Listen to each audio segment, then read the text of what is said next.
doesn't matter. It's all about the journey. The journey. The journey. The journey. The journey. Yeda must say, send out what you are, much bread at Snazzy, a Jenny, and what at Doom TV. Made the above for my summer saying, and I watch you be a it's the Jenny a pro, a word fifi, the baby be already Jenny a free. The Jenny, yet I must see, must sum amana ye fair. Now you catch almost a season 2 idea, a your strong cookra, and season 2 idea, your spicy no, na ene episode a bear strong. And sana madam a guest edino, mamina abwa for monster ya saying, a ye lip tomato paste, time herbal mixture, give us clean care, and a K&G herbal capsules for Naso Massing, and a midi April now what you be. And I may guess a ye mea me mammy, Christiana Awuni. Mammy, a cover. Yeah, Oba. Why a fit? Oh, me that say, what's why for Papa? My Christiana Awuni and Pacho, or your wine. You me that say. Yaka Christiana Awuni,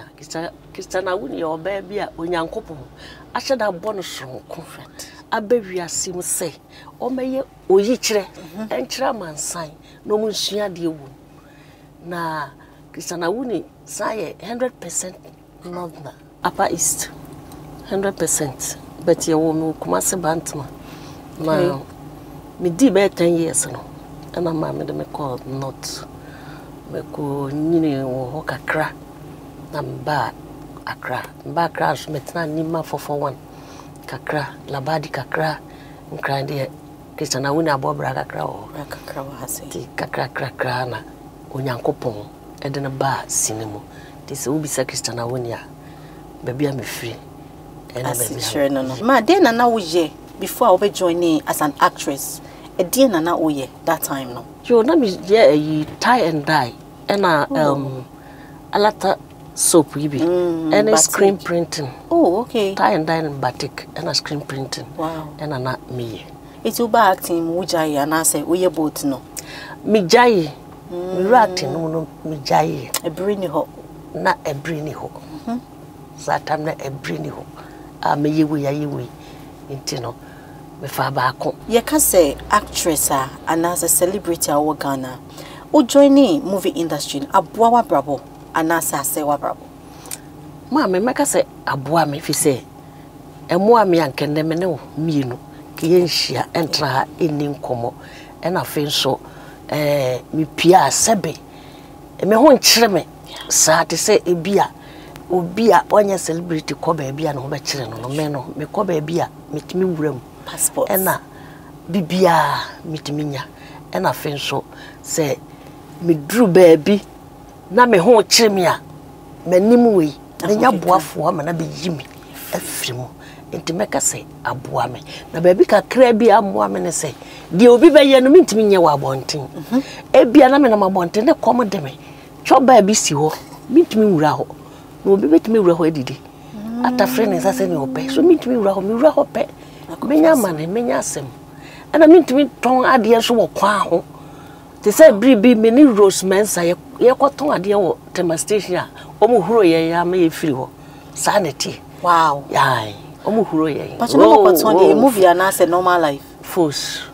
abrabo ankasa na maba sininu ne ye cantata that time. Oh see ye ni bradie ye pescado do sika bebrebe ye nya wo cantata ya sa be ngira ha iji wo mudwa ti no ye de anim go ase firi ho na che se unyamba TV so ebe ye eniwa enema bebre wo ho a untimi nye na enha ya brabo ana ye in fact aha ye papa aboa baby na aha baby what you say me obi ebi no ho kire wo mo pa but say ne wa ba screen so na your friend star ana celebrating no ontimi nye bibi enje no ho won obu ho oye sa ne o mana nsa na wo ba join ene de obi anim se eno no wo ye ena omo anyi ka anya sa de no e den ma wo mo so be ka koye ena fe so efriye mu bi no mu bi ye ni ye bia ye no wa bonten ebinimo enya sika kakra e wo adwuma no na de wo mo aye ene kasa wo mu no mo kasa ama asan ye nyina what you say enti yentimi nya nneoma bi sam kasa nneoma bi e nyina na start adwuma no na ebinom enya sika se didi ebi didi bi achi ebinom si dan ebi school se ye bi na omo de aba social media na omo kire wo wunya bi nti asa wo mo bra asa wo mo bra nti ama nneoma ye eyi kakra ma nneoma ye yi kakra na nya sa de ankeye na sese ya wote we se ma wo ho kire na bibia wetimi akobo pesia yes asem kura ba fie na se ye frew na wa mo a ase ebeye nipa se utimeden but ebia na ebi ne ho sanity but memra bosian side obi wo ho a onim se nipa ho timi kire no okay enye se ehia ya ba ho kire no ya obi wo ho a obi hu sebe na dwemu do obi hu se maami no ho akire nti no wo pe no wo de be ma me because owo na no ho na akire no nti obetimi abo besia ma obi abo obesia ebetimi abanisa industry e ka kuma wuda de bia chese kuma wuda I don't know obia ebie na no ase ade bia nya ne ye de ba kuma se obi kwa koya ade wo social media na nya ne ya tag kuma wood actress enya nsusan so we adwuma no so ana ya ye kasa ye kokọ ba bia ye koka ne gu ye adwuma na egu ye no ensem no doso ye kasa ye kan ade be chi because every baby na ebua no yes every yen every abonten sofo every TV sofo just e doso dodo e doso na baby o kasa kuma wood no me kura de bia meka obi be pa no ho naked kwa yes kuma wood actress obe komna kumase wihia ne set so da onim kumase kwan onim ho sabe omo wo social media se omo agidi a efa enwro ho ene sebe enkwase akeka ene sa no omo dia tag yen yes ha adwene pa entimpesa mansan ya na se gana man hu se enye obia na free kuma wood ena kuma wood no so no omo ntiase se eye obi any company din makasa asem we several times eye obi ni company din omo mo kuma se yes enye kuma wood sabe obi gina hadwon so kra yes eye kuma wood eno na tag ne dos bibia si social media obo se na bloggers are blogging obo ho kuma wood nti obo kasa what is happening obo ka ko bio se na hwan ni wonnim no obo fra ba afo bi sa se mi ni obo fra ba sa bi sa no nti ni din da enso yes kuma wood actress no de tag enti so mbeja yeso ya ji kuma wood no tu mu no enu nti na ama na basa because omo mo won kran yi a omo fra omo Gallywood no mi hu se tag wo mo sa enu man komodo ne me kire wo no say won walk street bibi na nya bia ba kuma wood mi hu se tag wo mo omudi enti yeso ya ma ye kasa ho nti yes ya fa buo ma ye ho no obi a wo amonte so buyen because I will bother ma efifie wo di fifie na kwa abonten ti bu ho wan kasa no bu ho na obi o wa abonten bu ho ye kasa ne ye ne ye bi so nye enti na de nneoma bi tag ye ye kasa ene ye ne ye bi so enye ye ntwa ye ho nkwaje nkrato wa aboafo ye ba is still the journey ya kwaji enkrato aba yeguso a ehwedi Jenny na ye da aboafo asese na wotwe bia maso ya sini yetimi the Jenny ebro me guess Christiana Awuni mommy what set so ana we start the movie industry difficulties ana bibi to wa e ka senka wuja sinitwa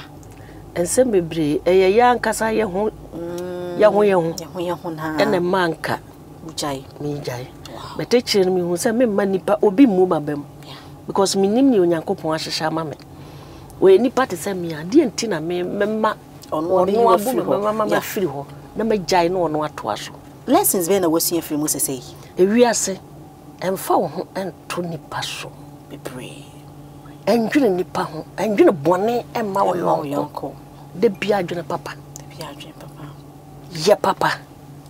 uwo bi owu ni bi o ye papa ka asemo a eye ede asempa chire unua dono fa no bata wo ho fi so nyankopon ni mransem ni nyinara agina wodo so ti se wunu do a untimi entna wiase uni do a untimi entna wiase ehwe adwuma ya enoa na mama de nam so asimodan mo de hwe mo ho de hwe abusia sese movie industry kofom eboa ana say escaphobia mo abonten ebetumi abeso ye mama adwuma yasen ya pagya bio aba abeboa ye bonya mempaye say ono ena obo ni wiase to ono wotene ye wo yase because ade no me say enwu achia na ya hwe ya ebebu atofom kra ti achia no na sese ye nyina ye gada ye ba ko ne ye som ne ma ne gina ho fi say ye sa ebegina na o ye hwe so mbetimi aye ba ko eno ne asem no eno ni ne be ka ho asem o ye hwe so ebetimi agina eno any word no because ashasia no ko mo ye ba ko a enka ye adwuma no a ye frɛ no kuma wood no na ne kita from industry enka o mo see structures an offense etwa ho hia ya enka do say but na oya garden na uja mu a emo bia wuram every wura every no ba ni nyina ese o garden no sana yadwuma na yeye ko mo ye ba ko so mu emma we cover away we kra to so we say ya say we say asana wo be fa nipa no this of fill form ana wo say wo so mu jam no bia bo wura mu obi asori a ko ba obi aso e director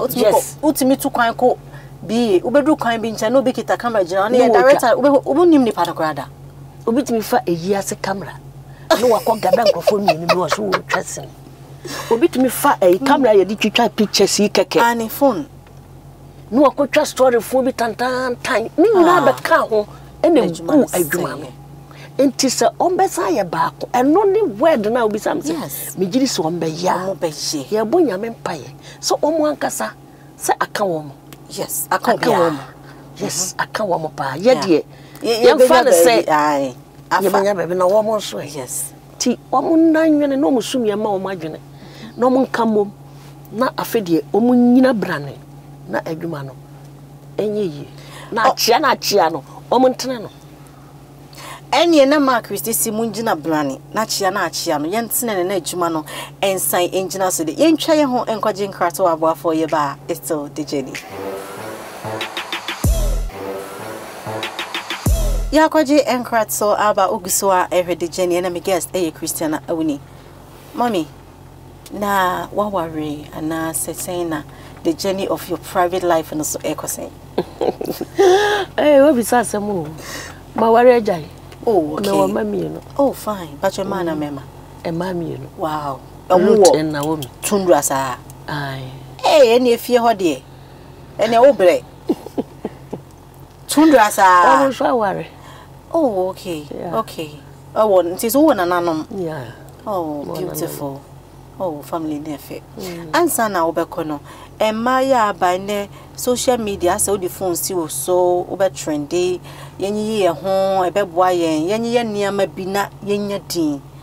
mo ye mpanyufo a mo ye maame no mu edin na obeka actually youth na obi tifie fe ebia na we SS ana wo school o person obeye se Christiana Awuni edin asempa na beka kire no do de bia me kasa asemu yi me se ye wani da so bi wo ye mama no ho se daachi omo beye jina wa ye yie na say omo beye bibi papa bi ama Ghana man because me hu na me hu adwire me fi say ye person na bi ansida wo kape yes we old school we atete kwa we say enti ye tete kwa no so aboa yen yes akatesia kata wo husie na dachi wo kunu pe ene be hu adaja ti wadi ka yi wo ho a kire mansan enti dachi wo de kire hwan na wo de kire no as a mother me tumofo aroro ho enya de pa ene sebe ensem aya na efiri nkwala bi anum eba se wo hwe school nkwala bi no mu a de omo ye omo bu omo pa nansem ko we nanse na ne 3 days omo salai mao omo salai say ya na omo da fom butu fom no omo bu omo pa with their uniform atechem wow eno no o maame ana papa tua school fees se kosua de wo kire so kokosua topabu what is all this maybe am say bonsama fa wiase ene yeso ama ho kwa na bonsama fa empanyimfo no so emema mpanyimfo mema nkokora mpanyimfo na omoko school mo kofefa nkola no omo ene hyenkola no kutupa mo omo yesa ade no omo ma omo sika ne ade mo anya ya mo so Nyankopon be bisa mo papa mo betua so kansa na mo afira asase we so my da wasi ene wakasa wahiti wakasa na ansa na be ko season 2 ye wo dwumadie bi a yedi pick and art timbacho yi ba ko mami ani aha we dey bawo me pacha the journey for say act like President Akufo-Addo speaking. Hello fellow Ghanaians,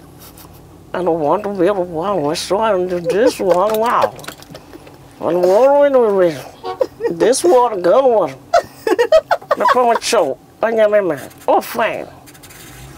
make time my carol